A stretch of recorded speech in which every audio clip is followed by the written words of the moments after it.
और ऐसे तीसरा आने के बाद क्या होगा, ये हटकर वापस यहाँ पर जुड़ गया, है ना। तो इसी को क्या बोलते हैं बताओ ज़रा, पेप्टाइड बॉन्ड फॉर्मेशन। तो ये ऐसे आगे जाता जाएगा, समझ में आ गया, ऐसे आगे जाता जाएगा। अब इसी के, ये अगर आगे जा रहा है, क्या जा रहा है, ये अगर ऐसे आगे जा रहा है तो ये पूरी असेंबली जो है, अगर ये mRNA है, क्या है, अगर ये mRNA है और इसके ऊपर ऐसी कोई असेंबली है तो वो ऐसे आगे बढ़ती जाएगी, क्या करती जाएगी, या तो mRNA ऐसे हटे, या तो हम बोले कि राइबोसोम की असेंबली ऐसे हट रही है। दिख तो ऐसे ही रहा है ना, देखो अगर मैं इसको ऐसे हटाऊँ, ऐसे हटाऊँ, है ना, या फिर इसको ऐसे हटाऊँ, हट तो रहा है ना, तो इसको बोलते हैं ट्रांसलोकेशन, क्योंकि वो आगे बढ़ रहा है धीरे धीरे, समझ में आ गया। तो राइबोसोम असेंबली, क्या लिखा है यहाँ पर, ribosome assembly is moving on mRNA from 5' end to 3' end, this process is called as translocation, मतलब कि चेंज इन पोजीशन, है ना। तो इसी को क्या बोलते हैं, ट्रांसलोकेशन, समझ में आ गया।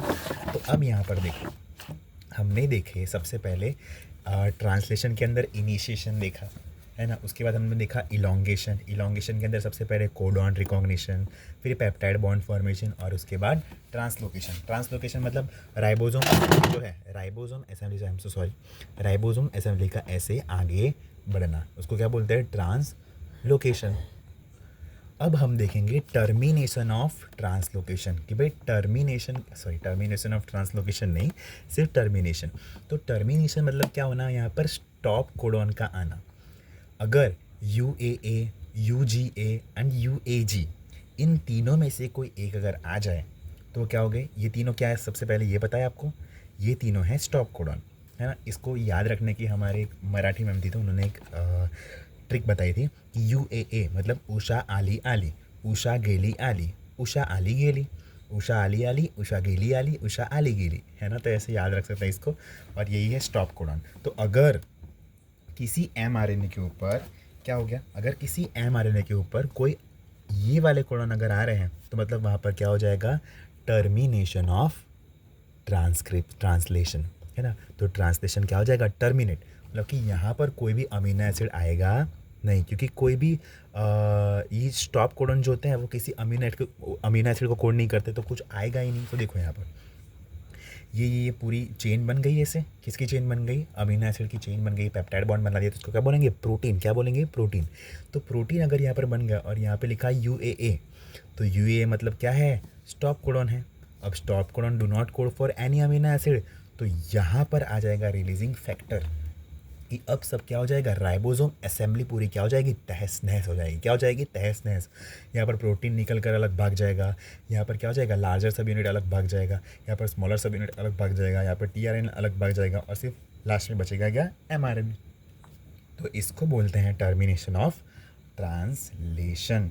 और यहाँ पर जो स्टॉप कोडॉन है वहाँ से एक इम्पॉर्टेंट क्वेश्चन बनता है, क्या बनता है, इम्पॉर्टेंट क्वेश्चन। क्या क्वेश्चन होता है, देखो ज़रा, आपको बहुत बड़ा mRNA दे देंगे और mRNA को देकर आपको पूछेंगे, बहुत सारे ऐसे कोड दे देंगे,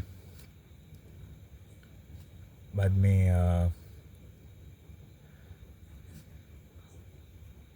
थोड़ा लंबा लिखते हैं, चलो इसके आगे भी, सॉरी फिर से लिखते हैं, चलो इससे लिखें, यू इम्पॉर्टेंट क्वेश्चन है, थोड़ा ध्यान देना।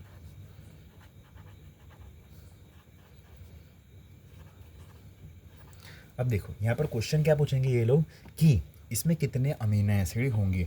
तो हम जल्दबाजी में क्या करते हैं, क्या करते हैं जल्दबाजी में, कि ये तीन, ये तीन, ये तीन, ये तीन, ये तीन, ये तीन, है ना। तो प्रोटीन के अंदर कितने अमीनो एसिड होंगे, ये सीधा क्वेश्चन ये पूछेंगे। तो हर यहाँ पे दे देखें कि तीन तीन का एक होता है, तो 1 2 3 4 5 6, तो 6 अमीनो एसिड की क्या होगी, प्रोटीन चेन होगी।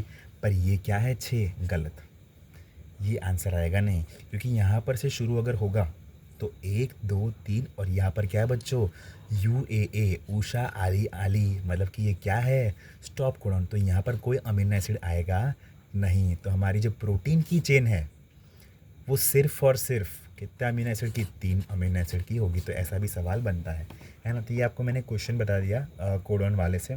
बट हमारा जो ट्रांसलेशन है वो यहाँ पर क्या होता है, ख़त्म, क्योंकि हमारे को अमीनो एसिड की चेन मिल गई। और इसी को हमने क्या बोला था, क्या बोला था बताओ ज़रा, ट्रांसलेशन, है ना। और यहाँ पर सीधा आपको एक शॉर्ट रिव्यू भी मिल जाएगा इसके अंदर, है ना, कि सबसे पहले ट्रांसलेशन के अंदर हमने इनिशिएशन पढ़ा, उसके बाद इलोंगेशन, उसके बाद टर्मिनेशन। पर सबसे पहला स्टेप कौन सा होता है? सबसे पहला स्टेप कौन सा होता है? अमीनो एसाइलेशन ऑफ टीआरएनए, है ना, वो याद रखना। तो यहाँ पर आप पूरा ये याद कर सकते हो, बहुत सिंपल है। तो इतना ही था। Thank you so much, bye bye.